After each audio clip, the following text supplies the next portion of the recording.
అందరికీ నమస్కారం అండి.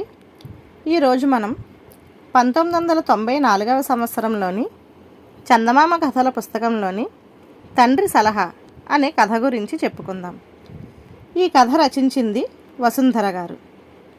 గోవిందు అనేవాడికి చాలా బాధ్యతలున్నాయి. తండ్రిని పట్టిన అనారోగ్యం పోవాలంటే వైద్యం చేయించాలి. తల్లికి పట్టుబట్టలు కట్టాలని చాలా కాలంగా అనుకుంటున్నాడు. 2 చెల్లెళ్లకు పెళ్లి చేయాలి.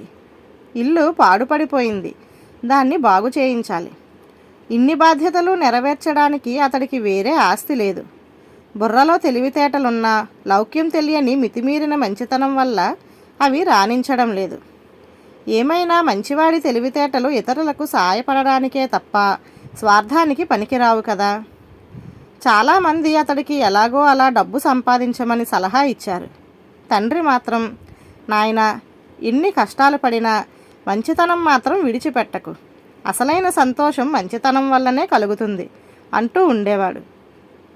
ఉన్న ఊళ్ళో సంపాదన చాలడం లేదని ఒక రోజున గోవిందు పట్నం బయలుదేరాడు. దారిలో ఒక పెద్ద అడవి ఉంది. అడవిలో కొంత దూరం నడిచాక అలసట పుట్టి అతడొక చెట్టు కింద విశ్రమించాడు. ఆ చెట్టు మీద చాలా కాలంగా దెయ్యం ఒకటి ఉంటున్నది. తోడుగా ఎవరూ దొరక్క దానికి ఏమీ తోచడం లేదు. అది గోవిందును చూస్తూనే చప్పున కింద కురికింది. అది భయపడుతున్న గోవిందుకు ధైర్యం చెప్పి వివరాలు అడిగి తెలుసుకొని, నాకేమైనా మంచి కబుర్లు చెప్పు, నువ్వు పట్నం వెళ్ళక్కర లేకుండా ఇక్కడే బోలెడు డబ్బిస్తాను అన్నది. గోవిందు ధైర్యం తెచ్చుకొని దెయ్యానికి ఒక గజదొంగ కథ చెప్పాడు.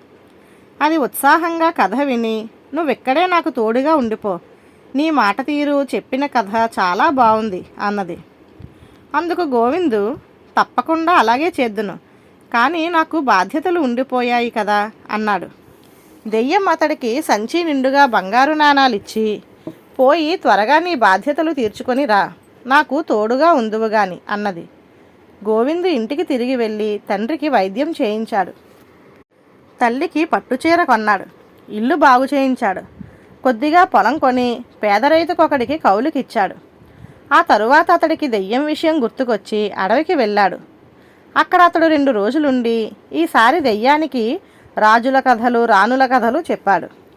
అతడు ఉన్నంతసేపు దెయ్యానికి ఎంతో ఉత్సాహంగా ఉంది. అయితే అతడికి వెళ్ళిపోతాననగానే అది ఎంతో దిగులుగా ముఖం పెట్టి, నువ్వు ఇక్కడ నాతోనే ఉండిపోకూడదా అని అడిగింది.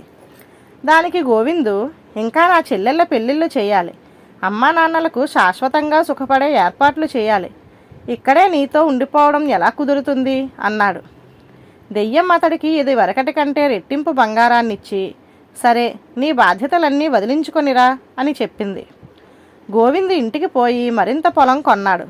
చెల్లెళ్ళిద్దరికీ పెళ్ళిళ్ళు చేసి వాళ్ళు మంచివాళ్ళని, తన తల్లిదండ్రులను చాలా ప్రేమగా చూసుకుంటారని నమ్మకం కుదిరాక అతడికి చాలా సంతోషం కలిగింది. ఇక అతడు దెయ్యం కోరికను తీర్చవలసి ఉంది. గోవిందు దెయ్యం విషయం బాగా ఆలోచించాడు. తను మనిషిగా ఉన్నంతకాలం మనసు తన వాళ్ళకేసి లాగుతూ ఉంటుంది కనుక తను దెయ్యమైతే శాశ్వతంగా అతనికి తోడుగా ఉండవచ్చు. ఇప్పుడు తన కుటుంబానికి తన అవసరం లేదు. తనకెంతో ఉపకారం చేసిన దెయ్యానికి సంతోషం కలిగించాలంటే ఆత్మహత్య చేసుకుని దెయ్యంగా మారడం ఒకటే మార్గం. ఇలా ఆలోచించిన గోవిందు ఊరి చివరనున్న కొండ శిఖరం ఎక్కి అక్కడ నుంచి కిందకి దూకి చావాలని నిర్ణయించుకున్నాడు. వెంటనే బయలుదేరాడు. అయితే అతడు కొండ శిఖరం చేరుకునేసరికి అక్కడ ఒక అందమైన అమ్మాయి కనిపించి ఆశ్చర్యపోయాడు. ఆ అమ్మాయి పేరు సరళ. చిన్నప్పుడే తల్లి చనిపోతే తండ్రి 2వ పెళ్లి చేసుకున్నాడు. సవతి తల్లి నానా బాధలు పెడితే ఎలాగో సహించింది. ఇప్పుడు ఆ సవతి తల్లి డబ్బు కాశించి ఒక రోగిష్టి ముసలివాడికిచ్చి పెళ్లి చేయాలనుకుంటున్నది. తండ్రి కిమ్ అనడం లేదు. ఆత్మహత్య చేసుకోవాలని పురుగూరు నుంచి ఇక్కడకు వచ్చింది. ఇంతలో గోవిందు అక్కడికి రావడం జరిగింది. ఇద్దరూ ఒకరి కథ ఒకరు చెప్పుకున్నాక సరళ గోవిందుతో, నువ్వు చాలా మంచివాడివి, దెయ్యానికి బదులు నాకు సాయపడితే నువ్వు నేను కూడా సంతోషంగా బ్రతుకుతాం, నా మాట విని నన్ను పెళ్లి చేసుకో అని కోరింది. నాకు నువ్వు నచ్చావు, కానీ దెయ్యానికి ప్రత్యుపకారం చెయ్యడం నా కర్తవ్యం, అందువల్ల నేను చావక తప్పదు అన్నాడు. ఆ జవాబు విని సరళ కొంచెం సేపు ఆలోచించి, చూడు, నువ్వు చాలా పుణ్యాత్ముడివి. మంచివాడివి. నీ వంటి వాడు చస్తే దెయ్యం అవడు, స్వర్గానికి వెళతాడు. అప్పుడు దెయ్యానికి బొత్తిగా తోడుండదు. నా మాట విని నన్ను పెళ్లి చేసుకో. మనమిద్దరం ఇప్పటిలాగే మనుషులుగానే ఉంటూ దెయ్యం ఉన్న చెట్టు దగ్గర నివాసం ఏర్పరచుకుందాం.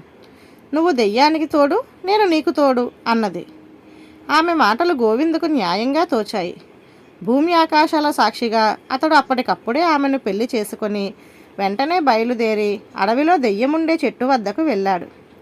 అప్పుడు వాళ్ళ ముందు దేవతా పురుషుడొకడు ప్రత్యక్షమై, నేనొక శాపగ్రస్తుణ్ణి. అన్ని సుఖాలు అనుభవించే అవకాశం ఉండి కూడా దెయ్యాన్నైన నాకు బుద్ధిపూర్వకంగా సాయపడేందుకు త్యాగం చేయదలిచిన నీ కారణంగా శాప విముక్తి కలిగింది. మిమ్మల్ని దీవించడం కోసం ఇక్కడ కాచుకొని ఉన్నాను. ఇదే మీకు నా చివరి దర్శనం అంటూ వాళ్ళని దీవించి ఇద్దరికీ చెరొక సంచి నిండుగా బంగారు నాణాలు ఇచ్చి మాయమయ్యాడు. దెయ్యం తనకు సాయం చేసినందుకు తను దానికి సాయపడ్డానని గోవిందు చాలా ఆనందపడ్డాడు.